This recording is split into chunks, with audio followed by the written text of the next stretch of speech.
This is Mika, and I'm joined with Nate McCoy today. How are you doing? Okay.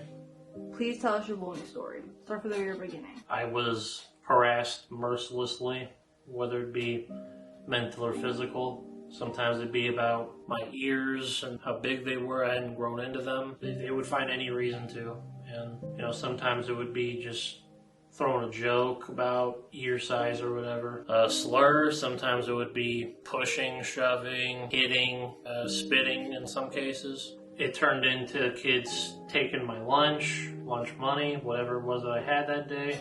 It turned into physically, kids punching me in the stomach. I had a few incidents in, kids punching me in the middle of class when the teacher left to go to the office or something. Caused me to isolate myself from most kids. And, with that, it kind of just made me mad on a regular basis. Mad, sad, depressed, whatever you want to call it. Did you ever stop the bullying? If so, what feelings did you feel when you stopped it? Oh yeah, I stopped it.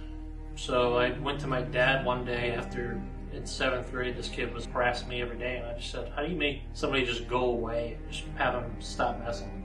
My dad had made a living basically helping me out in these situations, going to principals, kids' parents, whatever. This time around he said, if you're gonna do anything, punch the kid really hard in the nose. And if he's a big kid, he'll cry.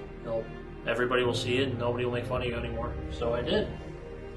I hit him as hard as I could, right in his nose. He cried, he ran away, and I felt like a sense of pride, I guess, because I just decked the kid who had been bullying me forever. And so with that came this level of, pride, relief in the moment, and relief eventually turned into arrogance that, okay, if you're making fun of somebody, I can just make fun of you, tear you down, make sure that you don't mess with anybody again.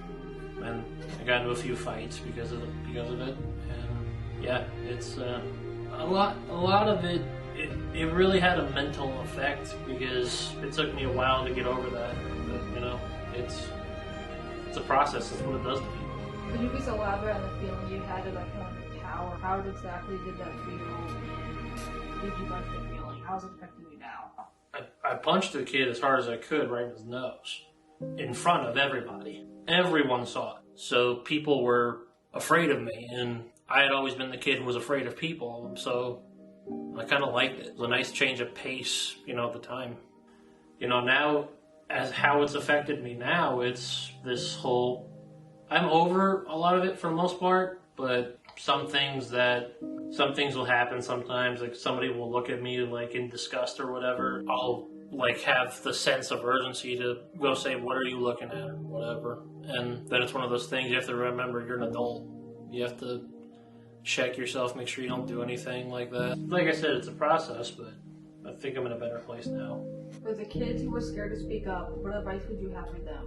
I would say that just don't go through it alone. Tell somebody. If it's your parents, tell them. If it's a friend, tell them. If it's a teacher, tell them. A counselor, doesn't matter. Just, you have to tell somebody. You can't go through something like that by yourself because it needs you. And to put it into practical terms and things that make sense, people can't get away with things anymore. There are zero tolerance policies in school now for a reason, because it's not okay. The best thing that there is to do is say, hey, somebody's doing this to me, because they know it's not okay.